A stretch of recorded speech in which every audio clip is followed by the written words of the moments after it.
Welcome to my Atari ST nostalgia trip, and in this video I will have a look back at the favorite shooter for scuba diving fans everywhere. It is Aquanaut, released by Addictive Games in 1989. And according to the box, Aquanaut is a fast-moving new game in which you must swim 20 miles underwater, which by the way is not possible anywhere on this planet.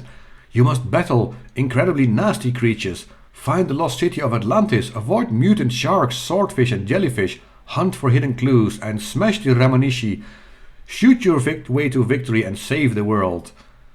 Reading that text, you know this game can only be weird, so we should start it up and see how far I can get, and especially how weird it's going to get, but only after we look at the logo of the developer. Because the developer was called Fishnchip Software, and look at that logo. They're called Fishnchip and the logo is both a fish and a chip. Now that is cheesy yet very impressive at the same time. I don't know who came up with this and how drunk he was. But with that logo, you know, this game is going to be weird in some places. So I think we should go into it and start it and to see just how weird it's going to get. And I have told my emulator to actually accelerate during loading times, because the loading times in this game are actually quite long. But here we are in the marvelous introduction screen.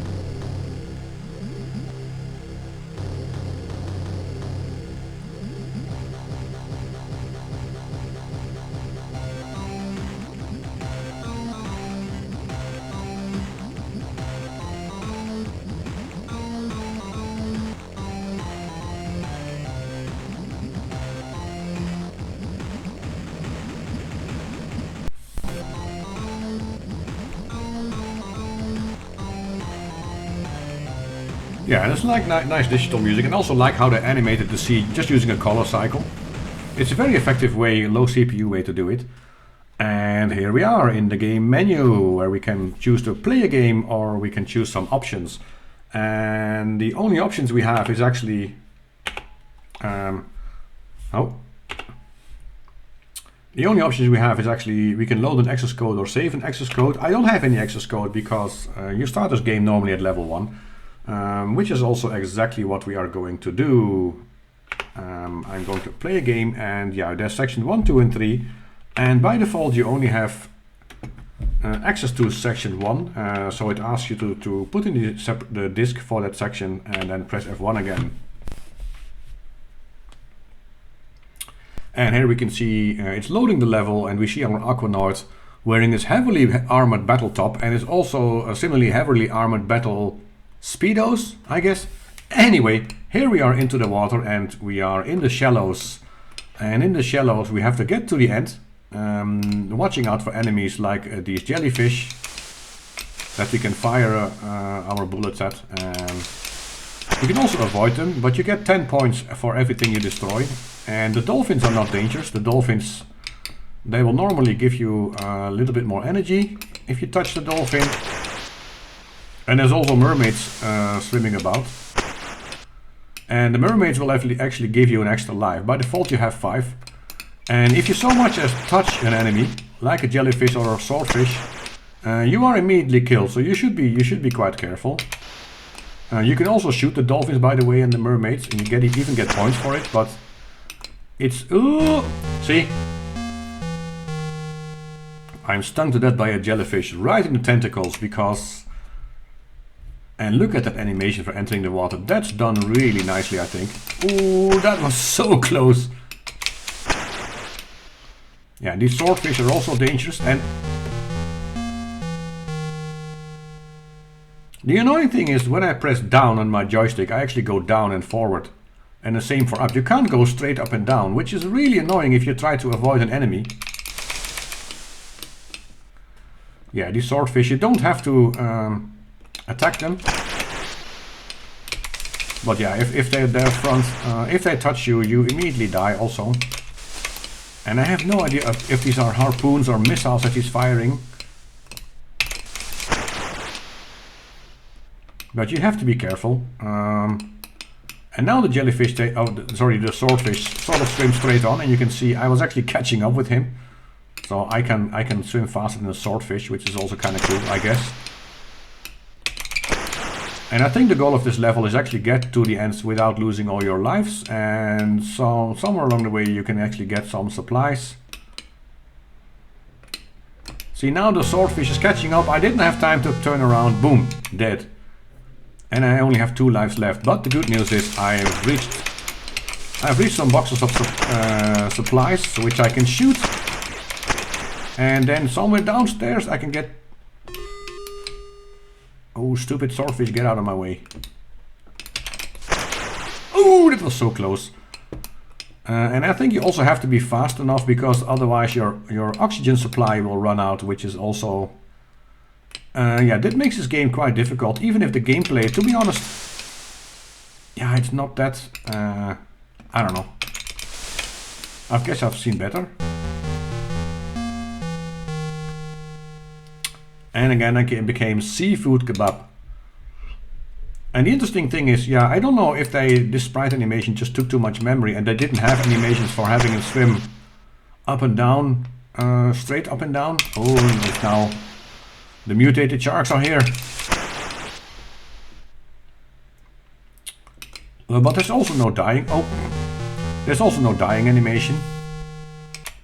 Yeah, and these sharks are really annoying because they sort of hide in the dark and then they get back. And I didn't reach the end of level 1, which is a bit annoying. I'm also not going to have another go at level 1. I want to show the other sections, which with this version I cannot do. So I have to switch to a version that contains some cheats, which I will do, and then I'll get back to you. Alright, I switched to a cracked version, which allows me to play a game and I can actually select a different section. So I will go into section 2. Yeah, wearing the same heavily armored Speedo again.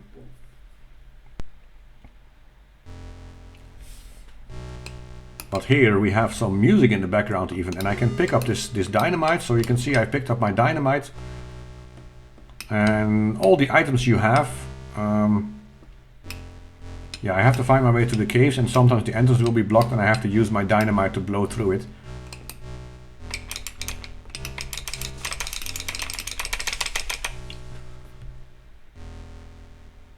And I was swallowed by a crocodile. Oh, I don't know who. They were either drinking or smoking when they created this game. And the annoying thing is, I don't know how to get past it otherwise than just swim really fast. So I can't shoot it in time, so I don't know why that creature is in there. But here I have to use something to get past. I can use space to use my dynamite, and here we go.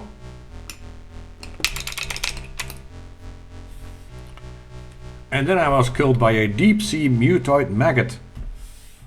I have no idea who came up with all the different enemies you can... They must have had lots of fun creating this. And I can't shoot this one. So I just have to follow it, I think, and then at some point I can go down. Yeah, and sort of avoid it. And of course my oxygen tank is depleting really fast, so I have no idea where I have to go. Not here, okay. And also in this case, I can't go straight down, I have to go diagonally.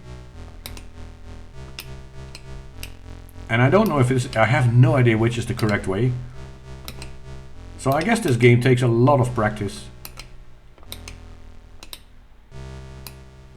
That seems dangerous. My pack is empty, but I'm guessing if I swim in here I will die.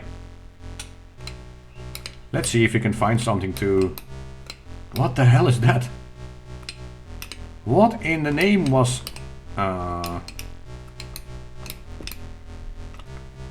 Where do I have to go? This game is pretty original, I have to give them that. It is kind of...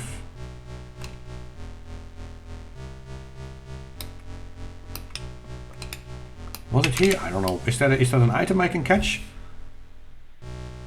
Oh, apparently it was a fizz bomb. Pull yourself together, man. Yeah, thank you for the tip. How does this game work? What?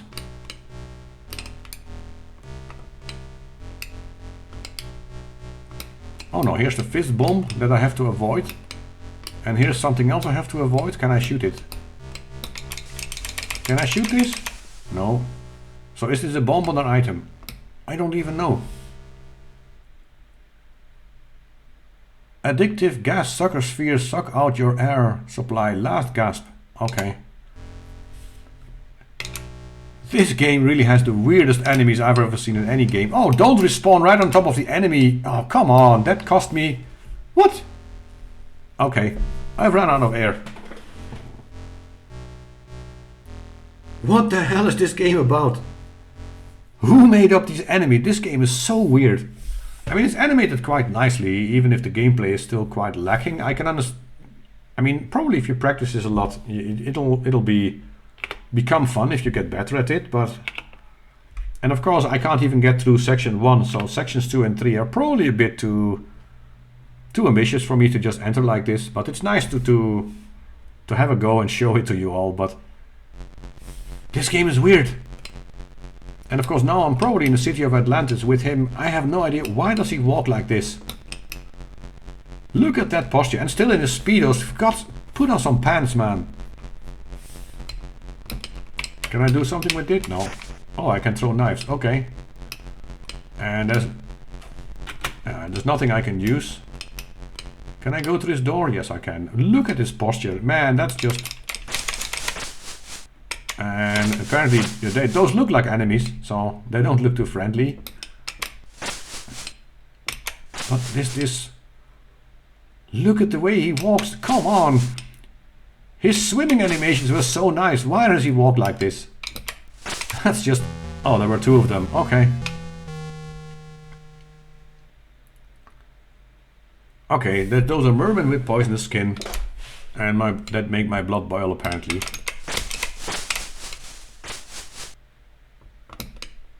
So where do I go? Oh, that was the room I was already in. Okay. Let's go that way.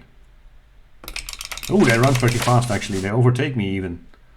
Oh, that background looks horrible when it's scrolling. That hurts my eyes.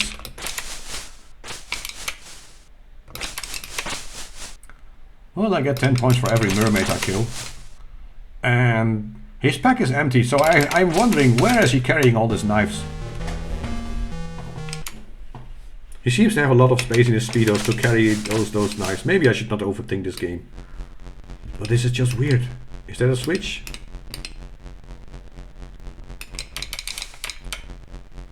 There's nothing I can do here.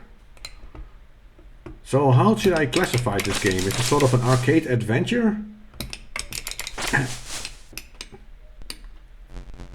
I'm also curious what they were... What? You have been zapped by a merman. Alert. What?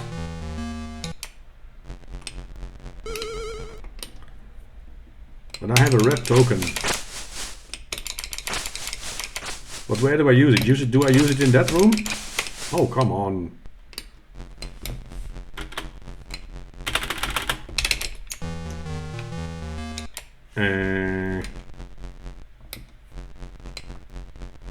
Really, what's the... I have a Putivator level... What? I don't even... Can I use it here? What the heck is this game?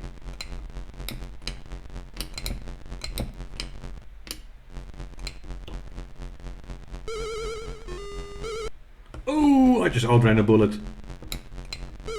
I have a deck insert. What do I have? Oh, come on. I don't even have time to check my inventory.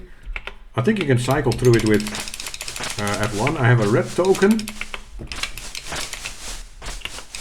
A Putivator. And a deck insert. That's it. And I have no idea what they do.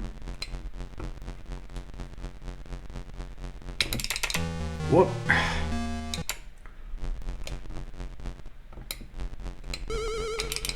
Oh.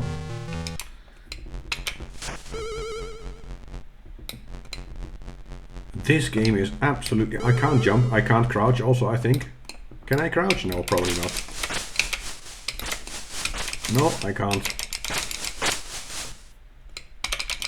I can just backhand throw knives to the mermaids and... Man, this gameplay is lacking.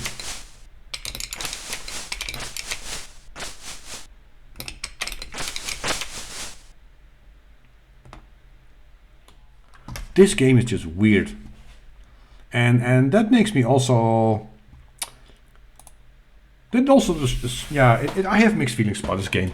It looks really nice, and there's a very, very satisfying amount of weirdness to it that makes me appreciate the game a lot, to be honest. But that feeling just doesn't last. I already got bored, and it's probably the somewhat annoying controls combined with the lacking gameplay. And I think you should definitely check this out. If you are on a retro trip just to experience the weirdness of this one, have a go at this game. Just make sure you have some other more engaging games close by after you finish with this one. And with that wisdom, I would like to thank you for watching.